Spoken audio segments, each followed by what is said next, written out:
Good morning dear students. आज हम पढ़ेंगे संधि के अंतर्गत विसर्ग संधि। विसर्ग संधि क्या होती है? जब विसर्ग वर्णों का आपस में मेल होता है तो उससे होने वाले विकार या परिवर्तन को विसर्ग संधि कहते हैं। तो इसके कुछ सामान्य नियम हैं, पहले हम इन नियमों को जानेंगे। तो विसर्ग से पहले यदि कोई स्वर हो तो स्वर के बाद च या छा होने पर तालव्य शा हो जाता है, और विसर्ग के बाद यदि ट या ठा हो तो क्या हो जाता है? मूर्धन्य शा हो जाता है। विसर्ग के बाद ता या था हो तो दंत सा हो जाता है। क्या होता है इसमें? विसर्ग से पहले कोई स्वर हो, कहने का मतलब है कि पहले विसर्ग है, उसके पहले यदि कोई स्वर है, ठीक है, स्वरवर्ण है, तो उसके बाद क्या होगा? उसके बाद यदि चा या छा आएगा, उसके बाद यदि चा या छा आएगा तो क्या हो जाएगा? ये चा और छा आपका तालव्य शा, ठीक है। इसके बाद यदि आपका टा या ठा आएगा,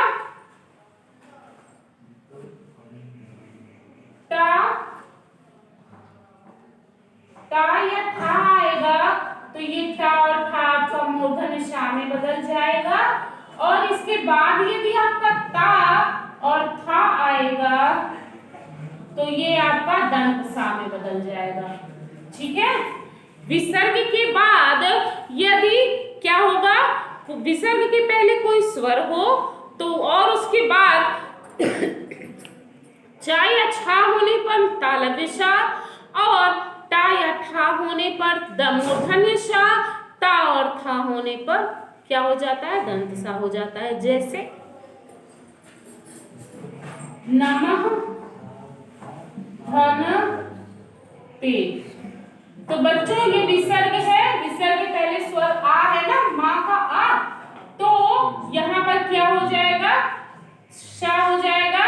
कौन सा सा? ता या था होने पर कौन सा सा होता है?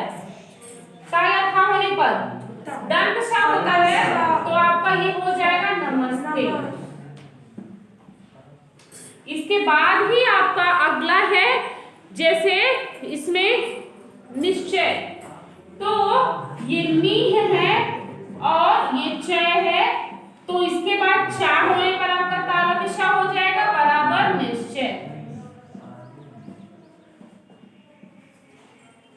इस तरह से आपका अगला निश्चल होगा। तो निश्चल में क्या होगा? निधन छल,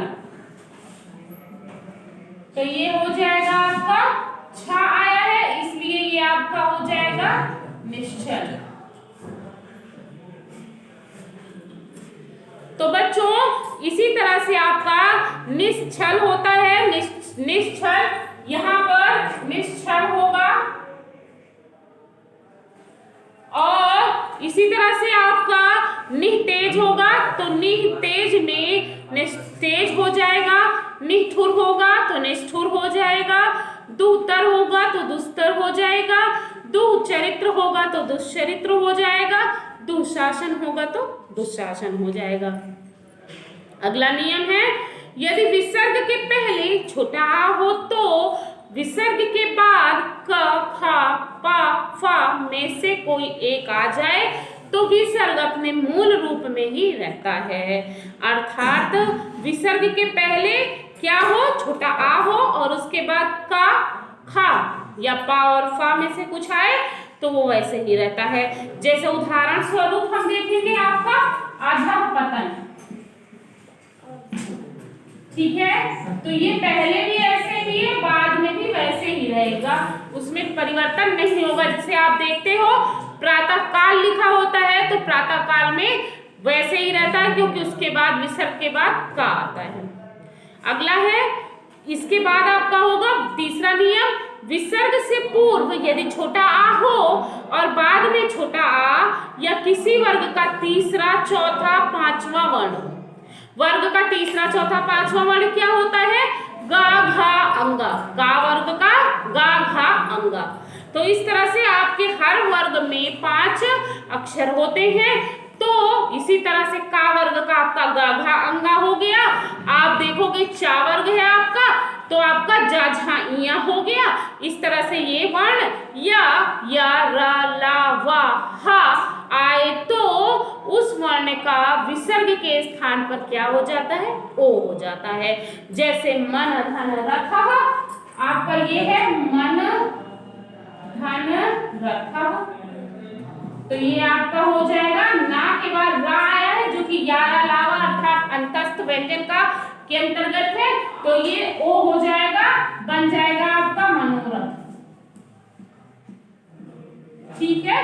इसी तरह से आपका मन धन वांछित, तो वा आया है तो आपका ये ओ में बदल जाएगा, हो जाएगा मनोवांछित।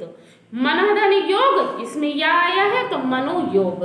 फिर मन धन हर, हा आया है मनोहर। ठीक है। इसके बाद आपका अगला है विसर्ग से पहले ई उ हो तो बाद में का खा टा ठा पा फा में से कोई एक आ जाए तो विसर्ग का क्या हो जाता है? विसर्ग का शा हो जाता है। कौन सा शा? विसर्ग का हो जाता है आपका मूर्धन्य शा। जैसे आविधनकार, तो विसर्ग के बाद का आया तो मूर्धन्य शा हो गया आविष्कार। निधन फल, विसर्ग के बाद फा आया तो निष्फल। निधन काम, विसर्ग के बाद का आया निष्काम। निधन कारण, निष्कारण। निधन कपट, निष्कपट। निधन परिणाम, निष्परिणाम। दुधन कर्म, दुष्कर्म। दुधन कर, दुष्कर। बहिधनकार, बहिष्कार। परिधनकार, परिष्कार। तो विसर्ग से पहले आ या आ हो तो विसर्ग के बाद कोई भिन्न स्वर हो तो विसर्ग का लोप हो जाता है। विसर्ग से पहले क्या हो? छोटा आ हो या बड़ा आ हो, और उसके बाद कोई भिन्न स्वर हो। भिन्न स्वर का मतलब छोटा आ या बड़ा आ ना हो, तो विसर्ग का लोप हो जाता है। जैसे अतः, तो विसर्ग है, उसके पहले क्या है? छोटा आ है, बाद में नहीं है, तो अतः का विसर्ग लोप हो गया, अतएव में वो लोप हो गया, बन गया अतएव। इसी तरह से विसर्ग के बाद रा हो तो विसर्ग लुप्त हो जाता है और स्वर दीर्घ बन जाता है। जैसे निधन रस, इसमें आपका ये है विसर्ग के बाद रा है, तो रा का ये क्या हो जाएगा? विसर्ग लुप्त हो जाएगा और ये स्वर दीर्घ हो जाएगा, ये हो जाएगा नीरस। ठीक इसी प्रकार से आपका अगला बनेगा जो कि निधन रोग, निरोग। निधन रंध्र, निरंध्र। फिर बच्चों हिंदी भाषा की विशेष संधियां होती हैं। स्वर का ह्रस्व होना, ह्रस्व संधि। जैसे काठ, धन पुतली, कठपुतली। जो काठ है वो दीर्घ है और संधि होने पर वो ह्रस्व हो जाएगा, कठपुतली। काला धन मुहा, कलमुहा। आधा धन खीला, अधखीला। फूल धन वाड़ी, फुलवाड़ी। लोटा धन इया, लुटिया। दूध धन मुहा, दुधमुहा। फिर है उभय पद ह्रस्व। काट धन खाना, कटखाना। लेना धन देना, लेन देन। प्रत्यय के योग से जो संधियां बनती हैं, प्रत्यय क्या होता है बच्चों? वे छोटे से छोटे शब्द जो किसी शब्द के अंत में लगकर उसके अर्थ को बदल देते हैं, वो प्रत्यय कहलाते हैं। तो प्रत्यय से बनी संधियां, एरा प्रत्यय लगेगा तो चाचा में चचेरा हो जाएगा, सांप में लगेगा सपेरा हो जाएगा। यो प्रत्यय लगेगा भाई में तो भाइयों हो जाएगा। आड़ी प्रत्यय लगेगा खेल में तो खिलाड़ी हो जाएगा। आरी प्रत्यय लगेगा भीख में तो भिखारी हो जाएगा। तिथि में या प्रत्यय लगेगा तिथिया हो जाएगा, या प्रत्यय डिब्बा में लगेगा तो डिबिया हो जाएगा। ह्रस्व का दीर्घ तथा किसी पद का लोप भी हो जाना। जैसे मूसलधार तो बनेगा मूसलाधार। दीननाथ, दीनानाथ। लिखना पढ़ना, लिखा पढ़ा। मिलना जुलना, मेल जोल। फिर स्वर लोप संधि। बकरा धन ईद, बकरीद। व्यंजन लोप संधि मतलब इसमें स्वर लोप हो जाता है अर्थात गायब हो जाता है, नहीं लिखा जाता है। व्यंजन लोप संधि इस धन ही, इसी। उस धन ही, उसी। वह धन ई, वही। तब धन ही, तभी। यह धन ही, यही। सब धन ही, सभी। जब धन ही, जब ही। इस तरह से होता है। वहां धन ई, वहीं। कहाँ धन ई, कहीं। कब धन ही, कभी। फिर बा के बाद हा होने पर बा का भा बन जाता है और हा का लोप हो जाता है।